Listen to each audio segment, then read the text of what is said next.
Hi, I'm Dave Robinson, and welcome to another one of my weekly screencasts where I use R to analyze a dataset that I've never seen before.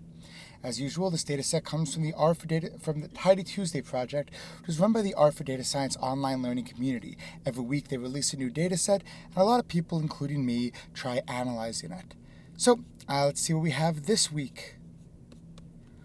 This week is the Women's World Cup. This is great because I actually don't know. I know that the U.S. team just won the Women's World Cup, so they're very much in the news. I think they won the previous one, I think, as well. But I don't know a lot. I don't actually know a lot about the Women's World Cup, so I'm really excited to dig some into the data.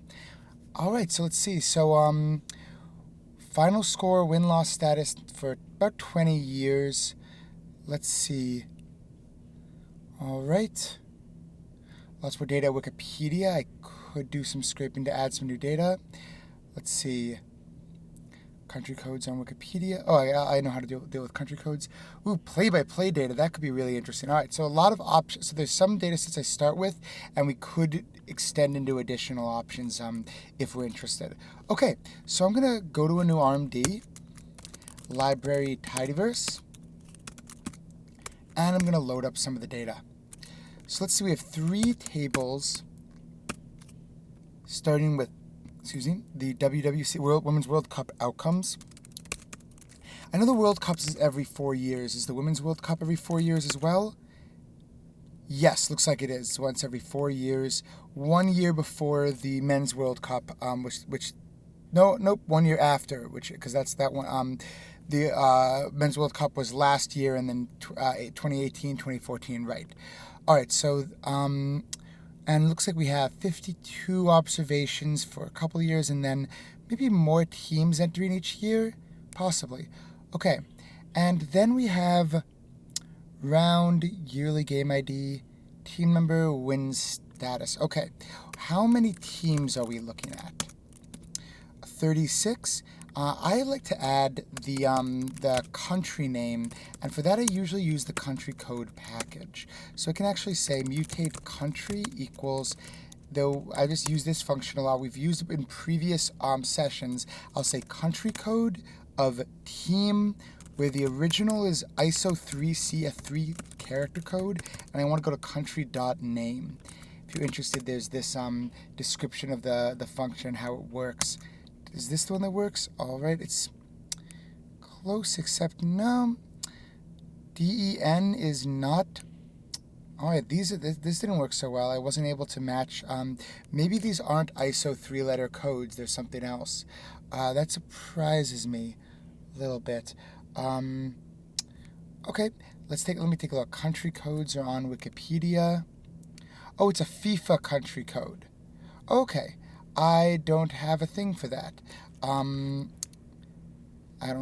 don't think the country code package allows code list. I doubt they have. FIFA is I think the is actually is the football, the international soccer organization, and it looks like we don't see. It would have been cool if they'd had 3-letter codes from there, but we don't. All right, maybe I can pull it off of Wikipedia, and that'll be that will actually be useful, because it would mean that I'd get to it would kind of be practice for setting up other types of web scraping I might do with other data sets we're looking at. All right, so what I could do is add. I want to grab. Here. I want to get all the tables, but only... Oh, I'm using the tool Selector gadget. I've used this in one previous R session. So I'm doing, here it is. I do Selector gadget, and I'm saying, let's see, I want all of these tables, no other ones. And this gives me a code I want to use. So what I can say now is I'm going to load up the rvest package. I did this because I really like to know the countries. These 3-letter codes aren't quite doing it for me. So I'm going to do rvest, and then I do read HTML, this page, and then HTML nodes, and I give it this sequence. Here we go. And looks like I have alternating. All right, and now I can pull out of that HTML text. All right, and all right. So what this does is it makes this all look a little bit funny. Okay, that's a little bit too much information. I can't quite get it as a table, which is a little frustrating, because tables are really easy to turn into data frames. What would happen if I just said I only want tables? And now I want on those to get for every one of them an HTML table. Okay, fill equals true. Here we go. This is actually pretty handy. I want only tables. Yeah, I don't want that first. I want this data frame, 2, 3, 4, 5. Okay, I can add a little bit of manual work and say I want tables 2 through 5. And I'm using bind rows from dplyr to combine them. And then what is it? I think table diff ought to work. Here we go. I have now I have the country codes. So that's a little bit of web scraping to grab the FIFA country codes, and I also want to do select country equals country and team equals code. I might as well have it match up. Go. And now I can work with that in the WWC outcomes. Oh, wow. Oops. Well, actually, that was really fun. But I think I basically redid the exact same work, except that probably Thomas or whoever collected this data did. Oh, wow. I totally missed that there's also a code table. Everyone who's tried this data set or noticed that has shouted at my... probably just shouting at the screen. All right, so then what I want to do is, I'm going to leave this code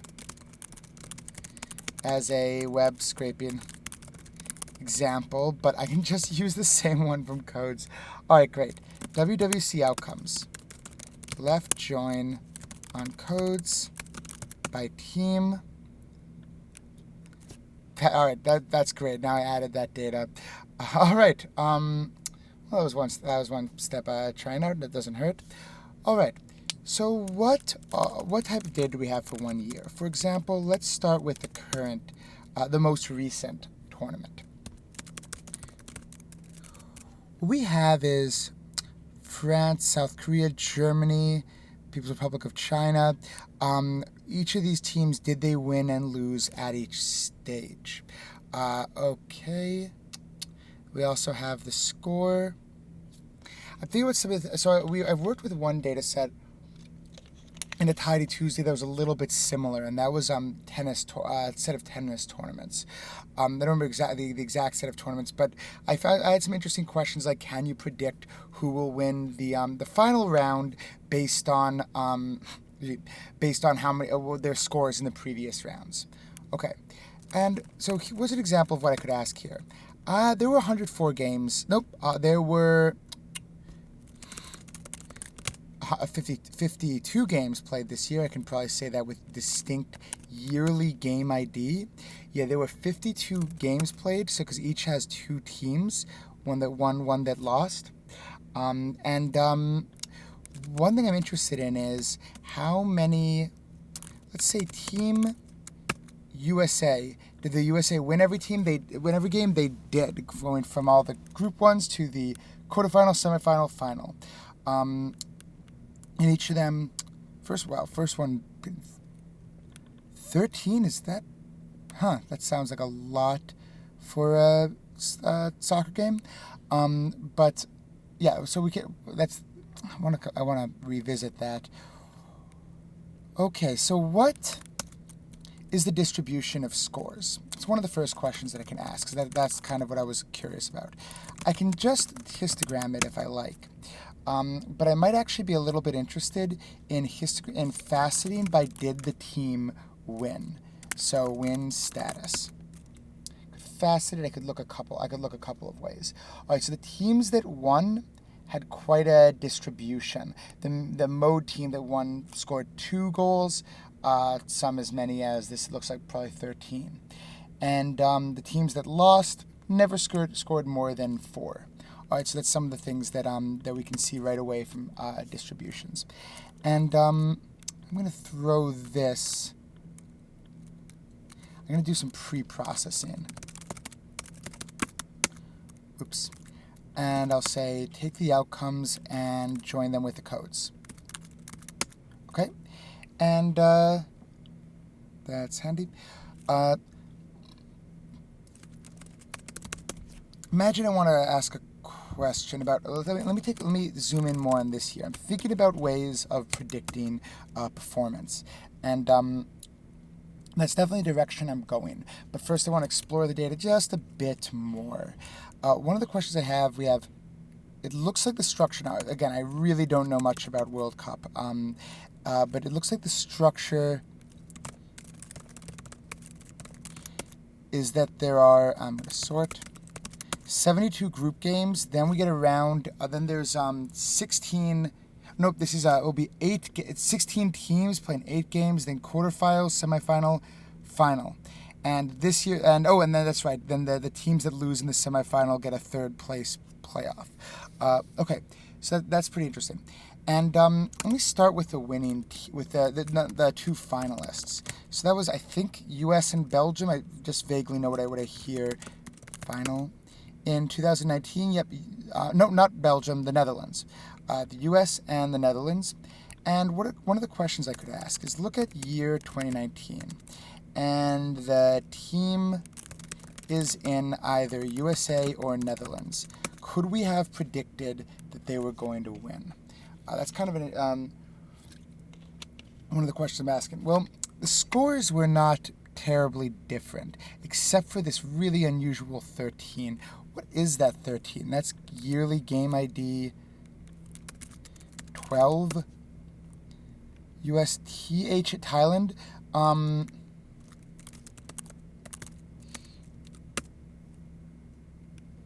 13-0.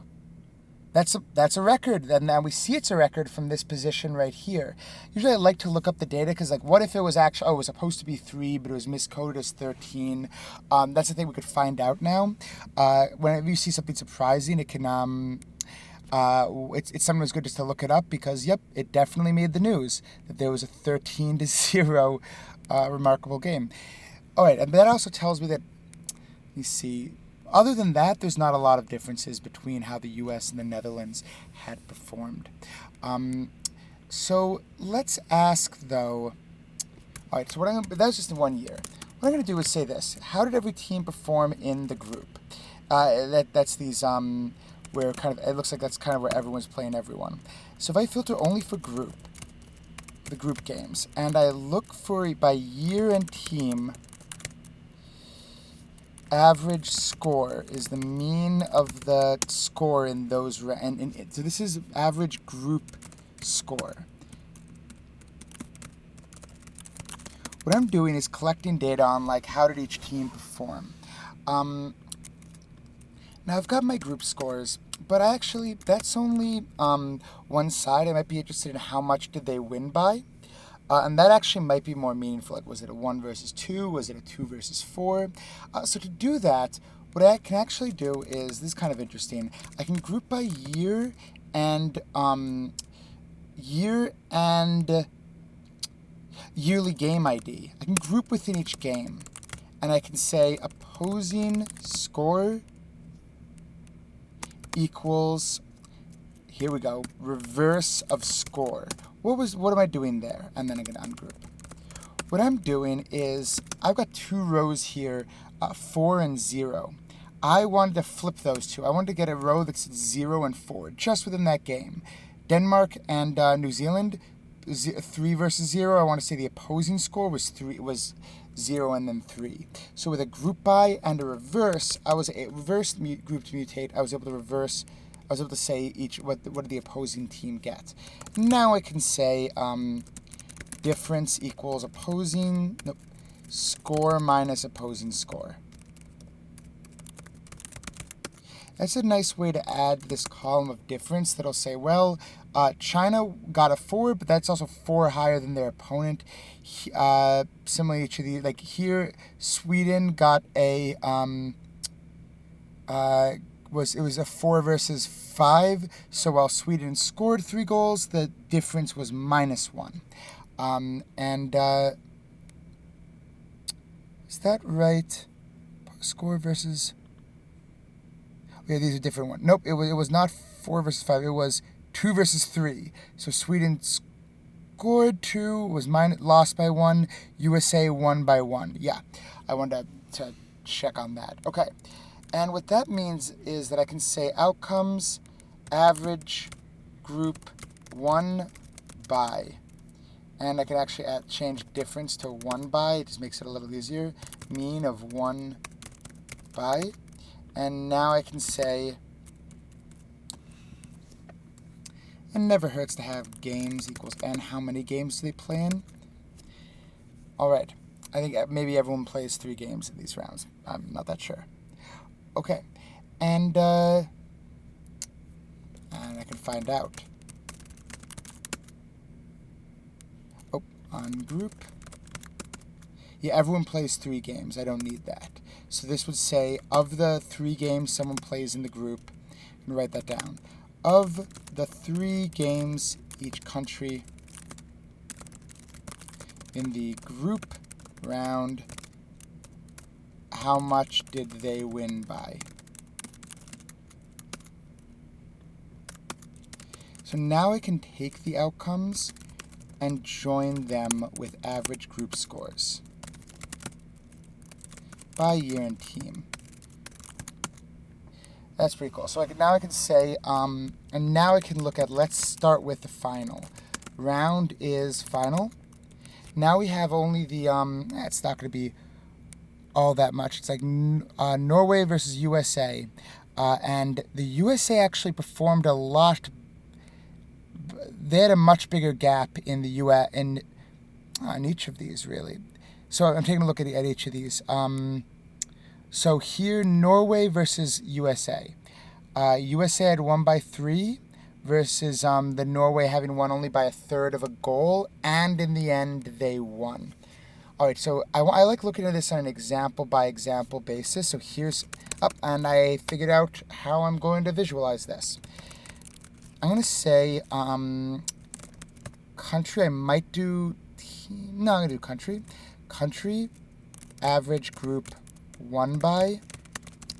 So I'm working my way through this table, and that's just too much. I want to say by year and fill equals result, which is win status.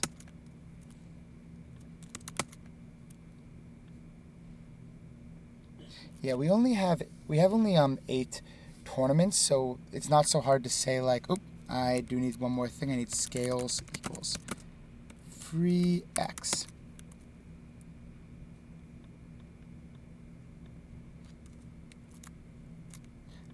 Single equals.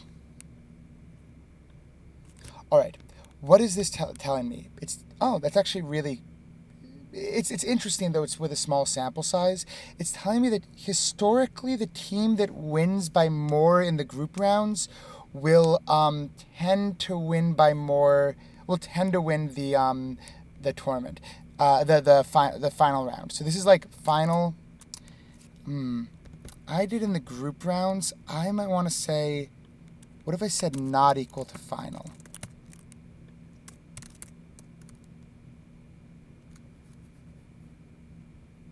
No, I'm going to do it differently.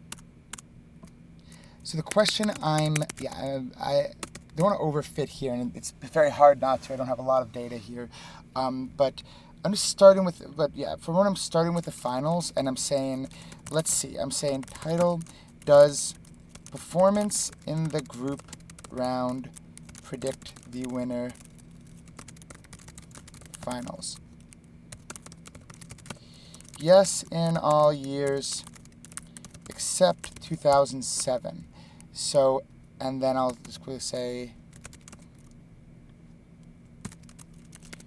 was a, oh, no, wait, 2011. where United States had scored more, but Japan won. It's really easy to overfit this. Really easy, like to tell this kind of narrative. Was it tied around? Was it tied? But still a little bit interesting, since it intuitively makes sense that a team that's playing really well, winning a lot in the group rounds, is going to have an advantage in the final.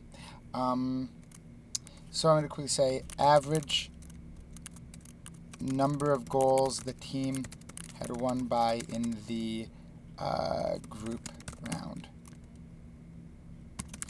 X is country. Phil is result. I'm going to set a theme here.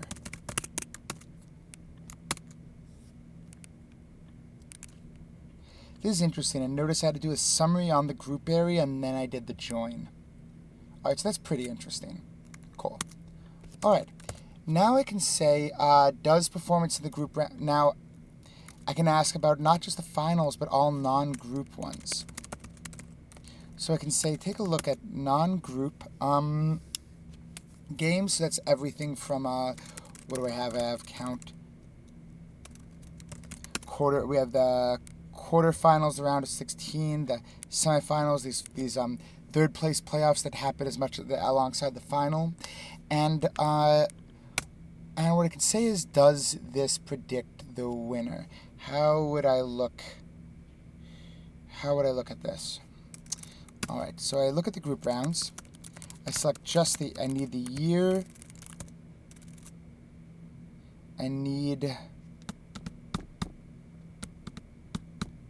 I'm just thinking, but there's a couple ways one could do this.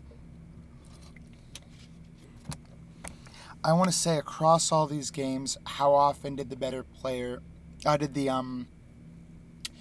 me see, how often, all right, I know how I'm going to do. I have to do this. Okay. Yeah. What I'm going to say is take outside the group. Always say, let's see, group by year and the yearly game ID. The difference is diff of the average group won by. I want to say here the difference of average group won by should be 4. That is, Norway had scored about 4 more goals on average. Average group won by.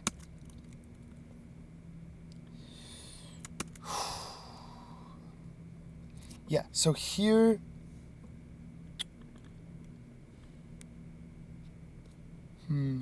yeah, the different, and it gets repeated, so I can say, like, here, the second team got 2/3 of a goal more. Here, in the quarterfinals, you actually had a team that on average had lost by -2, so there's a 5-game differential. So this is like the 5-goal differential between the United States and Chinese Taipei in 1991 quarterfinals. So, and kind of unsurprisingly, given that gap, the U.S. crushed Taipei. It had 7-0. So that's actually really interesting. So this, I can say, this is my won by. This is my predicted won by. This is like the difference. All right, so that's actually pretty interesting. What I would say here, that's just one example, but this is in the structure I want it. The exception is I need to say only look at the second team. Filter team num equals 2. Now I have 1 row per game in the only in the quarterfinals, semifinals, etc. Not in the original group ones, and I can say. And imagine I had a simple formula. Take the average amount each team had number of goals had won by in the group rounds. Then take the difference in those numbers and predict that's the difference in the what do you call it, the finals, the playoffs. I'm going to call them playoffs, so we call them in baseball scores. So I would want to say, like, here Sweden played in the quarterfinal. It had won. It had won by 2/3 more goals than did its opponent, and it did win by 1. Okay, so and then Chinese Taipei had lost by 7, and their average difference, they'd lost by 5 in the average. No, well, there's a difference of 5 goals between them and their opponent. So like if this constant, the average group 1 by is like some score for that team, then we would say that that the average score was like -2. We would say that they were worse than their opposing. They were worse by 5 goals than their opposing team, and in fact they lost by 7. So the question is, do these two correlate? The difference, which is the predicted difference, and then how much they won by. Remember, I'm not using any of the same information. I'm saying here, it's nice to label it. I'll say how difference in the team's average group score from their opponent. How much won by. And I'll throw in a geom line. A geom smooth method is linear model. I want to throw in a best fit line. So in general, teams that the title. Can we use a team's performance in the group rounds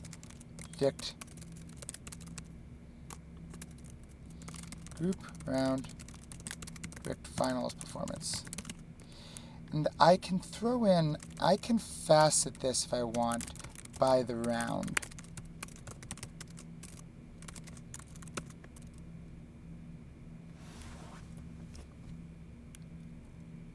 Okay. And I might also want to order, I kind of like the idea of, I'm going to order by the round by FCT reorder round. And here's fun, I'm going to actually round it by length. That way I get the less frequent ones later. Okay. So what's interesting here is that, like, we can predict a team's performance in the quarterfinal pretty well just based on their scores before the quarterfinal. Before the quarterfinals. The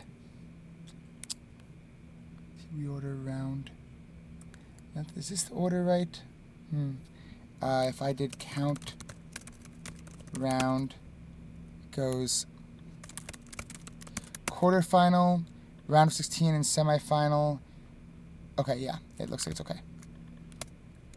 So this is saying how much they won by. Average group.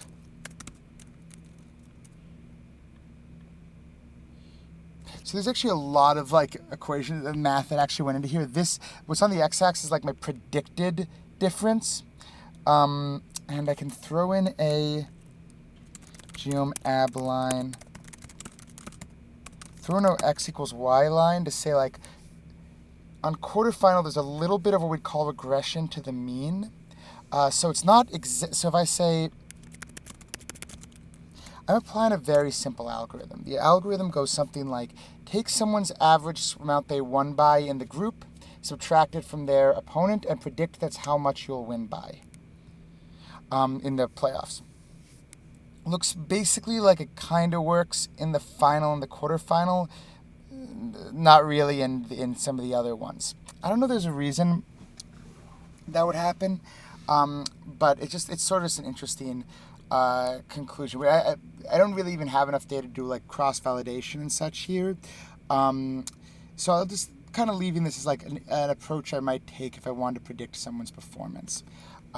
This I think is very similar to a lot of 538. What they do is they'll take a couple points and they'll observe, like, we might expect to see this pattern. Do we see this pattern? This is a graph that, heck, I'm a big fan of 538, And if I do library, I think, is it GG themes? Where can I find the 538? There it is, in the GG themes package. Let's make it look like 538.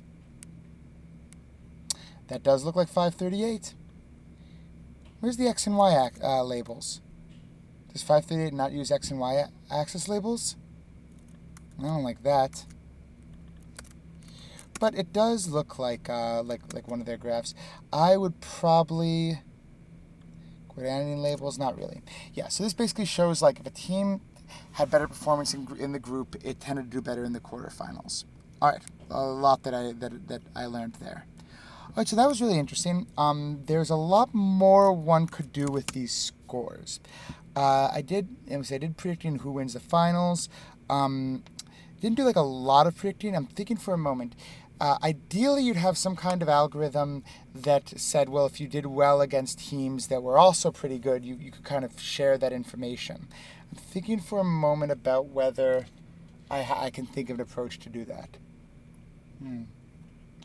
Not while sitting here. Okay, I'm gonna save this approach. This was one interesting thing where I tried to say, produce a team's performance in the group round. And this one, I'm going to drop this. Okay. All right. Performance from, and I'll add a subtitle from 1991, 2019. All right. I think it's definitely pretty interesting. Let's see. I think I did something similar for the tennis one, though I'm having a little bit of a harder time remembering it. Okay, we also have squads, so I imagine that actually goes kind of in the details for each team. I'm taking a look through. Ooh, 538 did predictions themselves. Ooh, they have a team. Ooh, this is actually really cool. The 538 actually did write an article on this that Tidy Tuesday links to, and they describe like an offensive rating and such. I'm not gonna dig deep into that. I just think it's interesting. I'm curious. What does play-by-play data look like? Well, one question is, am I gonna need to set up a lot of stuff? Login credentials from the API. I definitely don't have an API. Free data from the GitHub page. Only installed for Windows. Oh, but that's all right.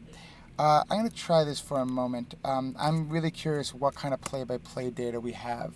If this doesn't work quickly, then I'll return to the squad data, which I think is going to be interesting and might give me more ability to predict who's going to win.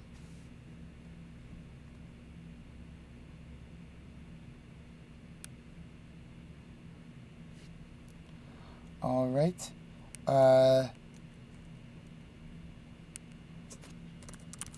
StatsBomb R. I don't know much about StatsBomb. Free data.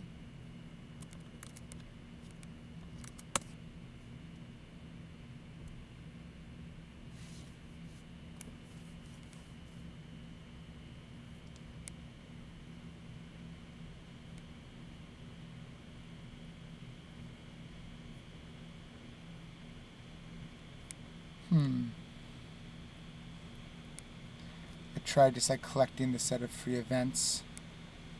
I wonder what that means.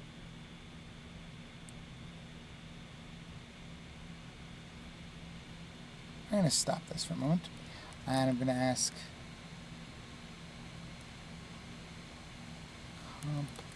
free competitions. Okay.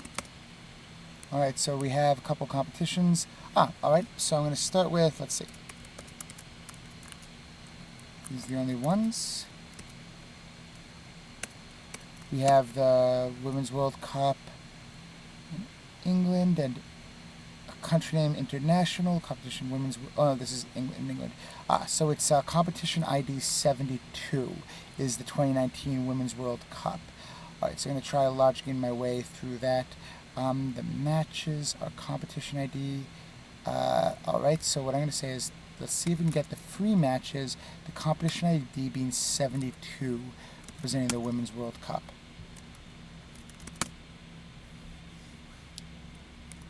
That's pretty handy. What this is saying is 52, yep, there are 52 games. Alright, so then the question is, can I get the matches? Get match free, and I get it for one game. This would say the first row, if I say get match,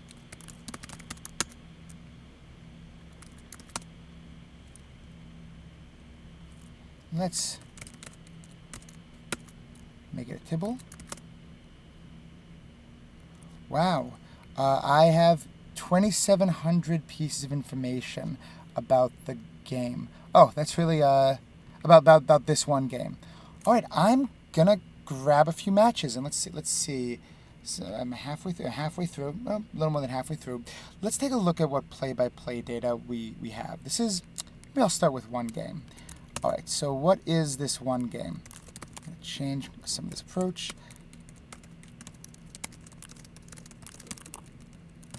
Library StatsBomb, grab the Women's World Cup matches and grab one match from it. Source. I want to make this very clear. What I'm using, StatsBomb.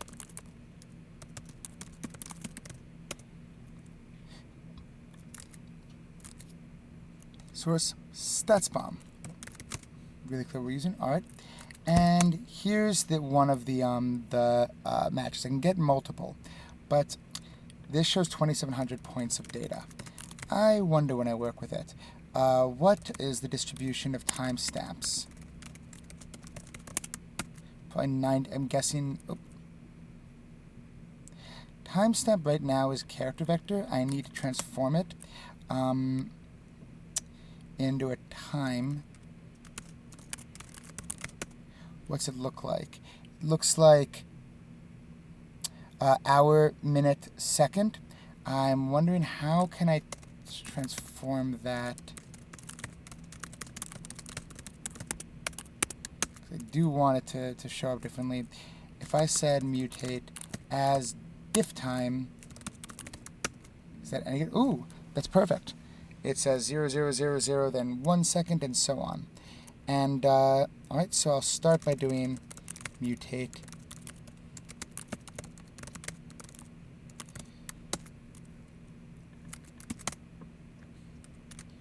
and now I can try histogramming the timestamps. All right, so it turned them into numbers, and if I'd done as numeric, this would say of this divided by 60.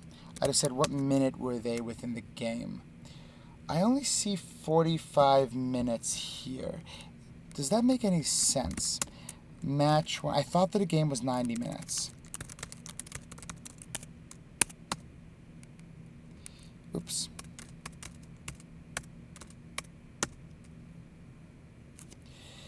But yeah, this is oh, nope, this says minute 93, second 5. Okay. First of all, this is really cool. This is really cool to have this much data. I'm actually gonna view it for a moment. Kind of zoom out and say, I'm guessing every one of these is like a kick or a pass or something else that happens here. So we have coordinates here. This looks like a list column with 2 items in it. Yep. And type.name. Like passes, pressure, ball, receipt, etc. Now we have a team that possesses it. And we have a player. And what the player's position is. And lots of stuff that's mostly missing. but it looks like kind of metadata about particular types of plays. Wow, a lot of columns. All right, so that's actually like, I think it's a really interesting, very, like so many things we could do with it.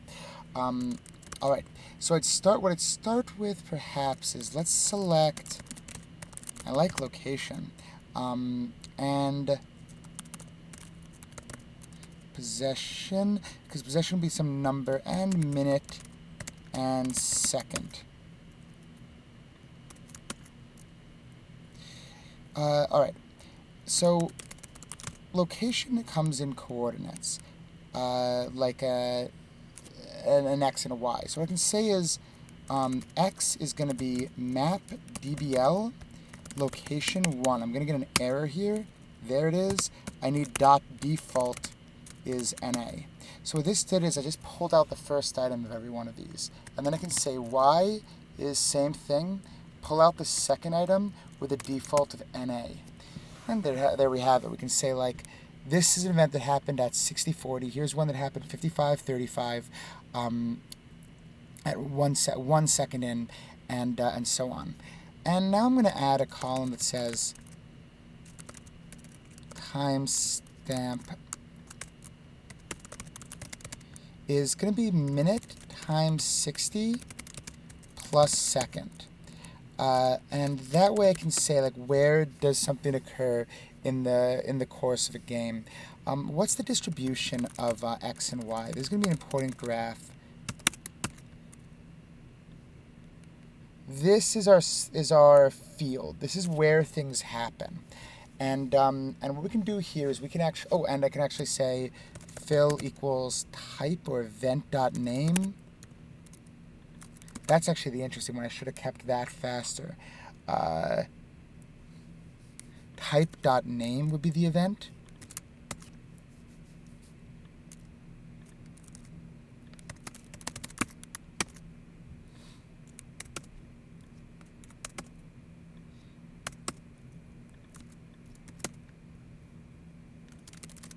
What is it called? Type.name. Oh, I renamed it here.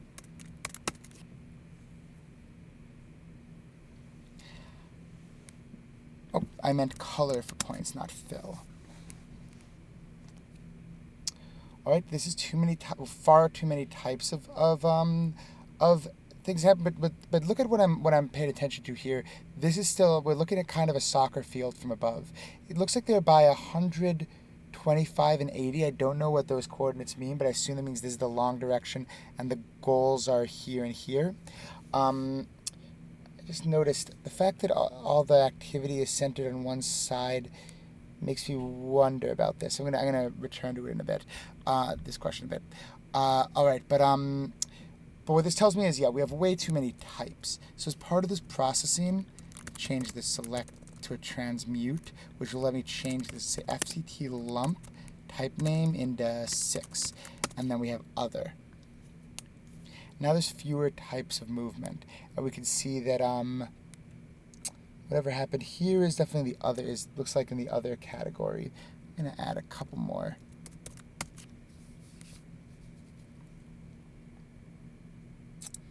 Too hard. Nah, this looks like it's still in the other, and I can probably. I'm gonna do an animation at some point that's going to say, can I view like a soccer game as it plays out? But I'm gonna start by wrapping it with the moment. All right. Now this isn't too exciting. There's something called a clearance. Again, I really don't know soccer, but it tends to happen on one side of the field. I wonder about these dimensions. One thing I wonder about is, does like the goal, are they reflected in a particular way such that they're all, 0 always means one team's goal, but the team in particular can vary. I'm going to return to that question because that's what makes me think, like, why would clearance only happen on one side of the field? Maybe it makes sense that it happens only near the goal. Okay, so that's just some of the things that I'm thinking about with regard to location.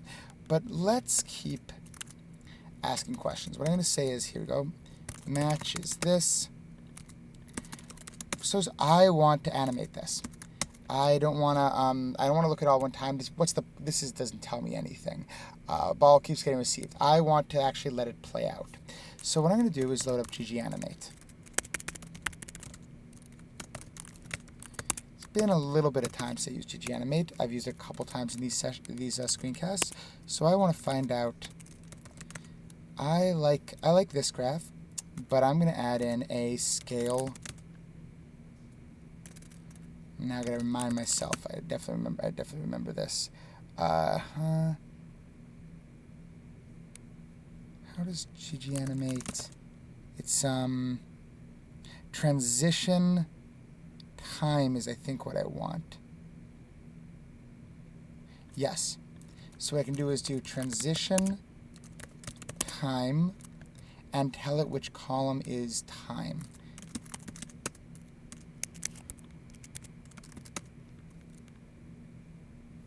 Which is, in this case, timestamp.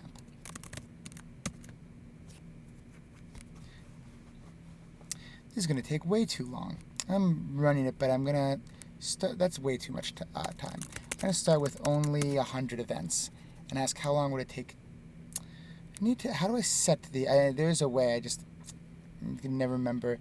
How do I set the frames per second? Because this is, if it's going to take the same amount of time either way, I want to visualize it differently.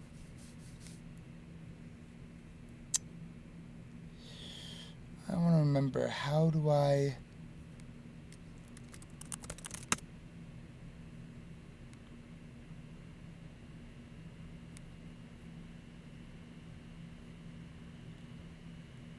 decide the frames per second. Here we go. The animate function is called. I think there's like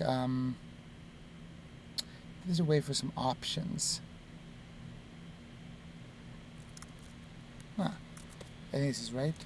I'm probably going to take a look at the animate function. What I can say is create my plot, and then animate p, and then use extra arguments from animate.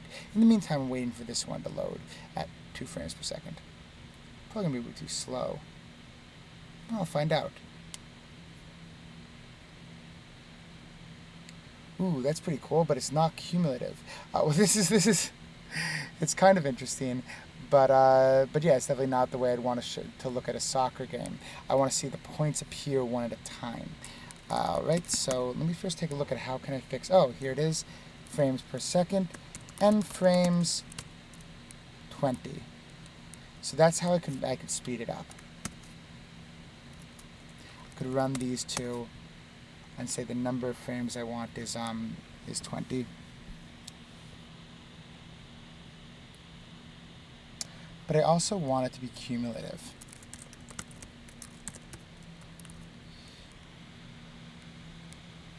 See, this is how it's currently showing. Oh, it's a reveal. All right, I'm vaguely remembering this now. ggAnimate reveal, transition reveal. There it is, okay. I think that's what I want, because this will keep all the existing points. Just reveal, and this will say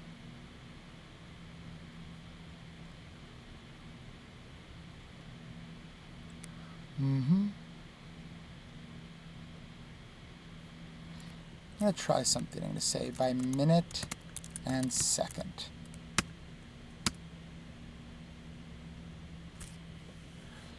I'm trying to follow this. It's the same. It's like a group aesthetic.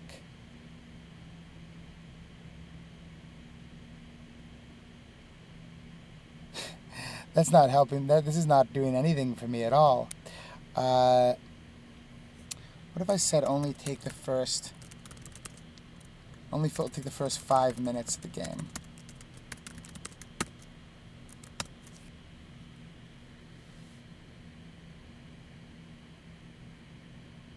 Oh, I realize now I'm doing it completely, this is completely wrong. It's looking within each second. No, this is just nothing at all to do with the time that I want. This needs to be the ID of the row, which I think is actually not going to be anything here. What this does is it has the whole thing appear all at once. I have some time. What I like that would work if I were like showing a whole graph that was appearing. I don't want that really at all. I'll just keep the index column.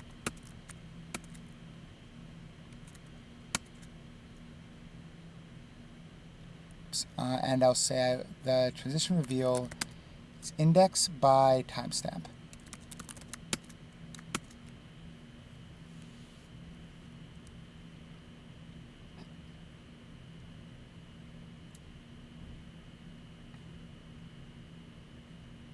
That's kind of interesting, but I might want the points to disappear after they happen. So to be clear, what I'm trying to do here, and I'm probably going to do it, and it's not very precise coord fixed. I might like it to be to be in the ratio where x and y are the same dimensions.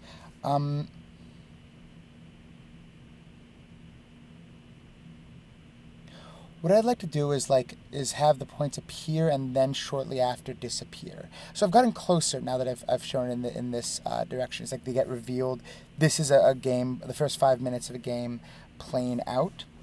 But I do want the points to disappear afterwards. I definitely don't know enough to shadow, enter and exit. How's that work? There's a lot I have to learn.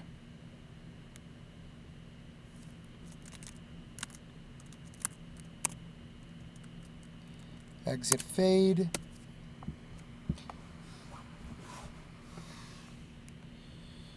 Enter.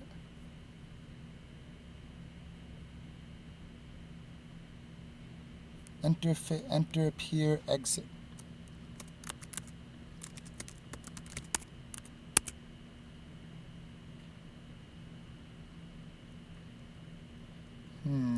I really just have a lot I would need to learn. I don't want to enter appear exit disappear. The problem with this, I can already tell it's not going to work, is because I haven't used a transition that will make these points appear and disappear. Thomas Pedersen would know exactly what to do here, and I just don't quite. I don't always have successful examinations of this data. It's okay because I don't have it'd be neat to see like a soccer game kind of play out, but it's not even necessarily what I'm looking for here. All right, here's what I might be interested in looking at. Where's the squad data? All right. One thing I could ask is in the 2019. I'm going to collect a couple of games from 2019. Let me see. We have 50. Like I said, we have 52. Extract game. I need to apply. I'm waiting for a moment. How does this work?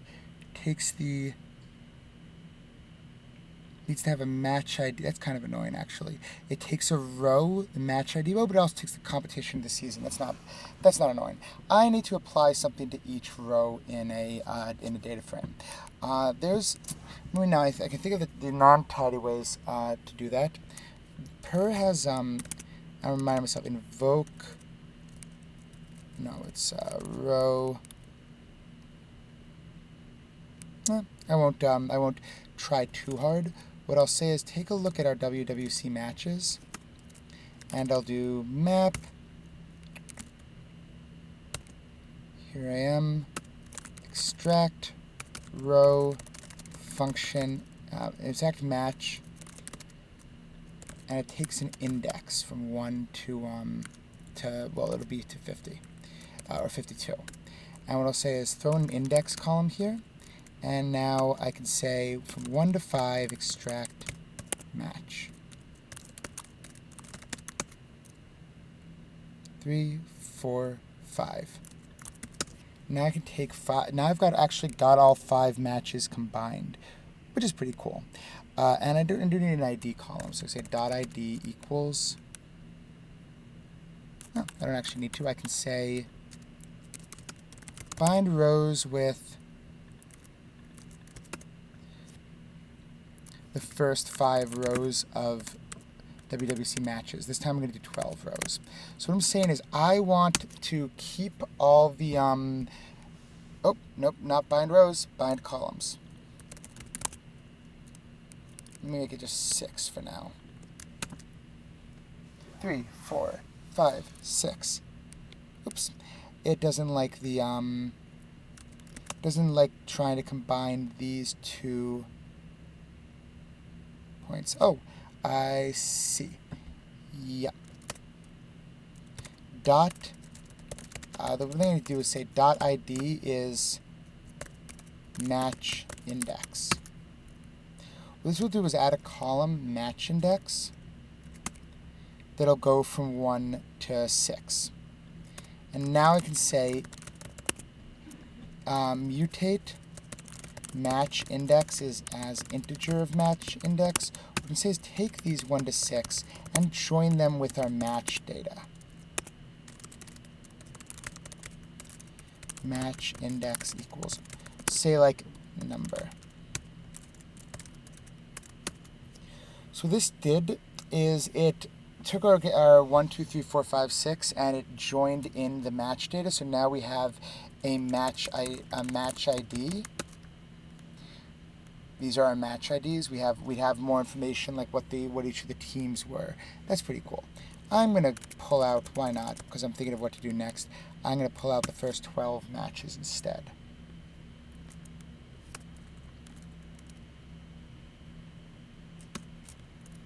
Alright, so this is 12 play-by-play matches. I'm going to do the same transformation that I do here. In fact, I'm going to kind of start over.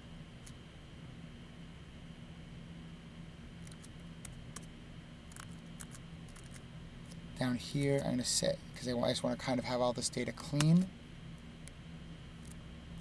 By match.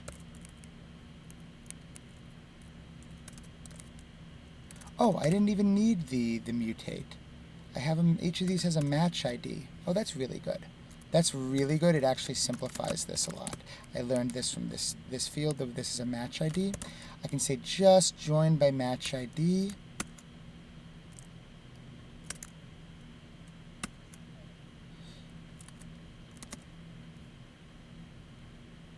Ah, I see. It's going to be, they both have an index. They both have like an index, so I don't want to keep that necessarily. I'm going to skip the index column. Do they each have a location?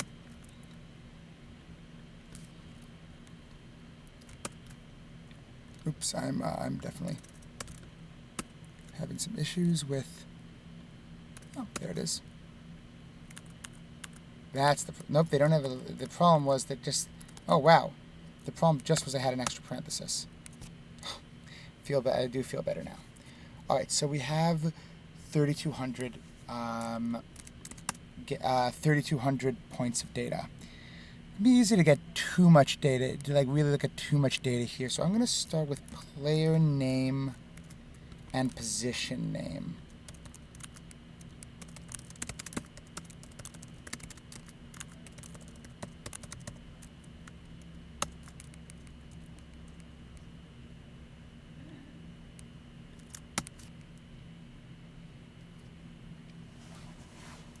And oh, I like, there's a column duration for like how long did each play last that I felt like I kind of like, because this would be like, so this would suggest, for example, Khadija Munifa Shah had a pass that lasted 3/4 of a second. So I think that's just like one slightly interesting way to look at this. Now I'll say plays. So in these 12 games that I'm looking at, I can say what types of plays are there. I can filter for duration, has to be greater than 0. Lots of plays seem to have, for whatever reason, a 0 duration. And then we'd say, what's the distribution of the duration of plays? Here's one of my first questions. If I just said summarize duration equals sum of duration. Well, I like it's got this animation still going on here.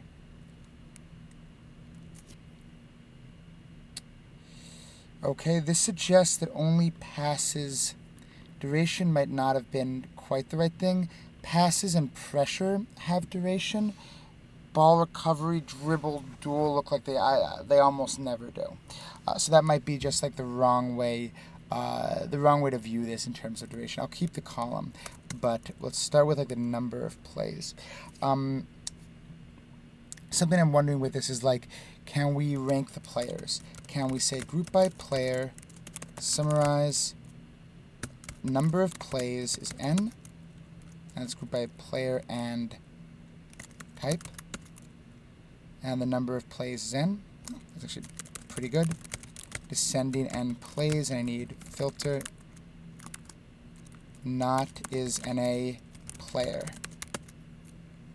Alright, so we can see like Emily Van Egmond.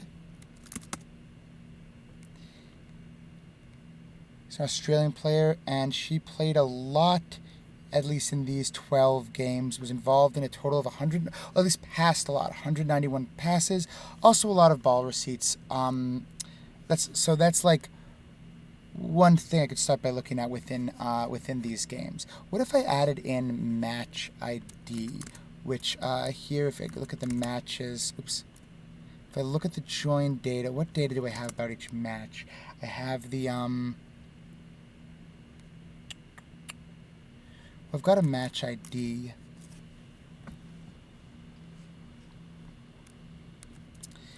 Go. Group by player type match ID. Alright, this is showing that in two separate games, Emily Van Egmond had set a within-game record of the number of, say, passes. So that's probably a notable sign. She's a midfielder.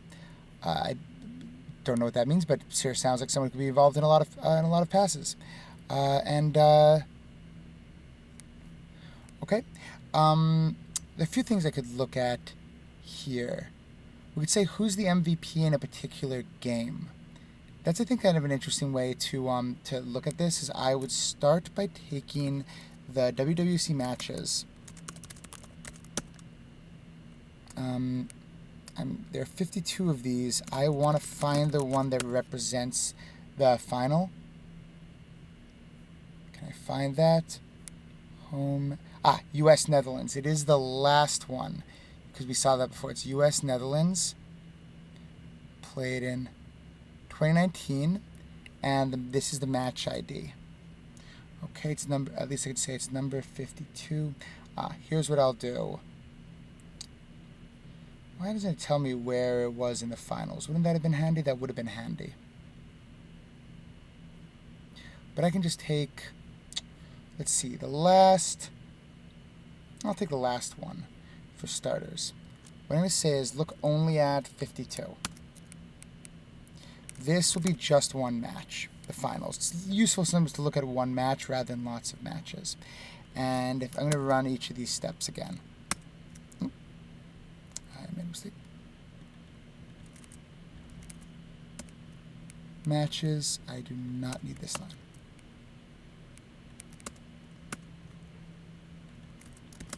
So these are the plays in just the World Cup finals between the United States and Netherlands.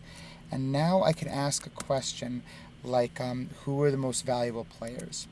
And there are 27 players. I could see. I think about a few ways to do this. All right, I think I'm going to aggregate some players. I'm going to say player is FCT lump, and I actually say of player into the top 7 players plus other, and then say weight is n plays. I want the ones with the most overall plays.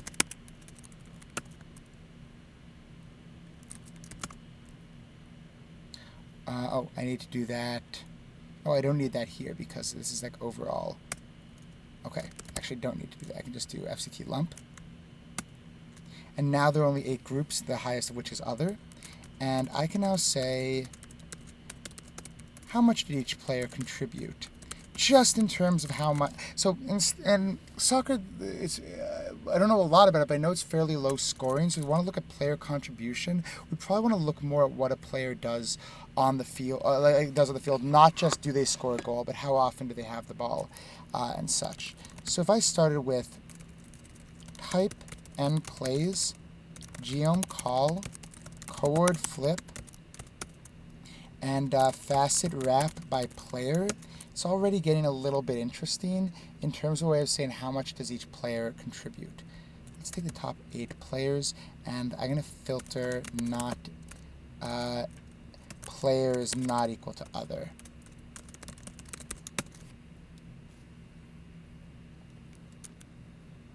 Do 9 rather than 8. Make it symmetric. I'm also going to throw in a ungroup type equals fct reorder the type by the sum of the number of plays. I don't know why I'm grouping by and summarizing. It would be pretty easy here to do a count, and then I don't need, and then I can say sort equals true if I like, and a lot of this gets a little bit easier. Here we go. All right, it's not quite in the right order, but there's actually ways I can handle this. I'm not going to do it right now. Actually, no, I want the order to be the same for all of them. Okay. So who played the most? I'm also going to do a reorder here of player. FCT reorder of player by negative n sum. I want it descending. I want the players who involve the most up here in the upper left. I think that worked. And yeah. What I'm showing here is like crystal done.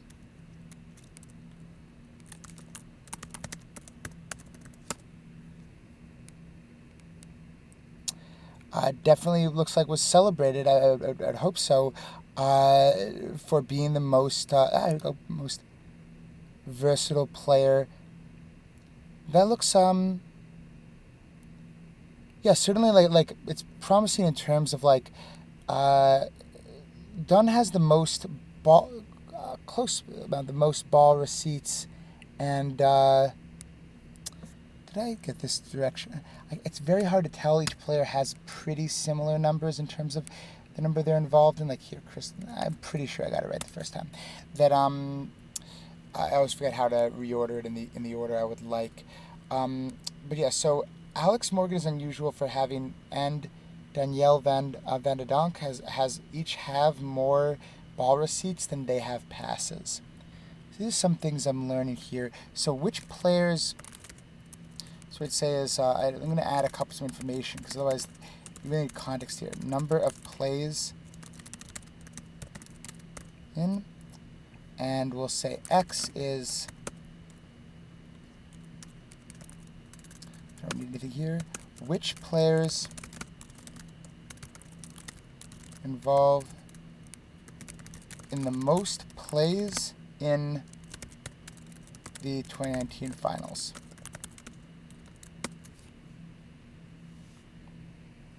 So these are some ways we could look at, like, here's how each player was involved. Other questions we could try ask if we just want final. If I just wanted to ask a question about this one game, other ways we could phrase that question would include, I could look at where they were at each time point. So I could say, let's see, I could do timestamp. I could start with a lump just like this, and then say timestamp fill equals player geom density, or geom histogram faceted by players. So where in a game was someone involved? And it's probably going to be pretty even. Yeah, it's pretty even. It's possible, say, Megan had to leave the field at a certain point. Megan Rapinoe had to leave the field.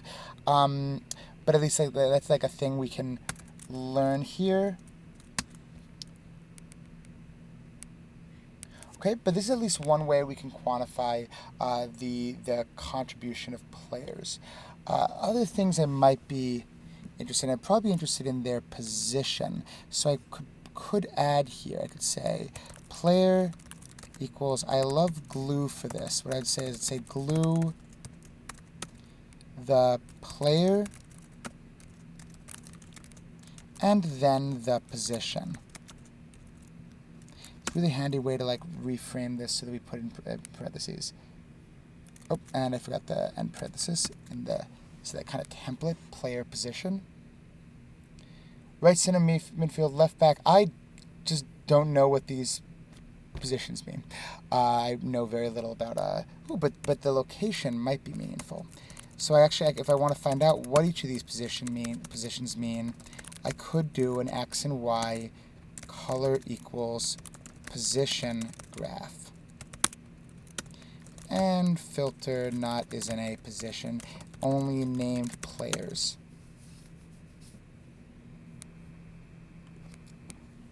I expected a little bit more distinction here. There's far too many positions. So I can start by faceting by position and doing a bit of lumping. I can say mutate position equals FCT lump position 8.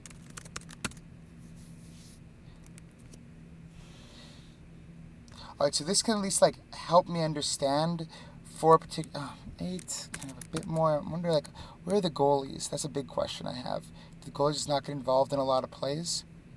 Left back definitely plays, I guess, is the left side of the field, right side of the field.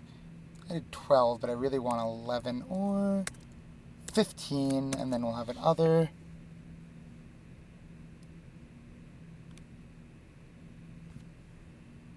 Goalkeeper. Okay, so one thing this tells me is that the orientation is defined based on possession. Because notice goalkeeper is always close to 0. So I actually I wouldn't really have picked up on that. But there is a role, let's say I'd seen this. So there's probably some kind of transformation that has to be done, where we'd say like 0 is goal and Y is something else. Just taking a look through here. It's funny. I'm just kind of learning the absolute basics of how soccer works, let alone building any new insights. But see a few. Just the goalkeeper is always near the goal. I wonder. There's a. I'm a little low on time, so I'm gonna go ahead and think I'll wrap it up. This is like, I didn't say this at all. Women's World Cup. All right. What did I learn today? We started with some interesting data on the outcomes of soccer matches. We did a little web scraping that it turned out I didn't need to do. And we learned that you can, in fact, predict a player's performance, a team's performance. You can kind of predict a team's performance in the finals based on how they'd done previously, how they'd done in the group round. That definitely is interesting, and we saw in fact that that's true across the finals, true in the quarterfinals. It's not all that true in some of the other rounds, but it was definitely an interesting graph. At that point, I decided we have a few hundred observations, but I thought I wanted to work with a larger set of observations, and I was really kind of astonished by the wealth of data here in the play-by-play data. So I did some extraction that I showed how I might work with an API.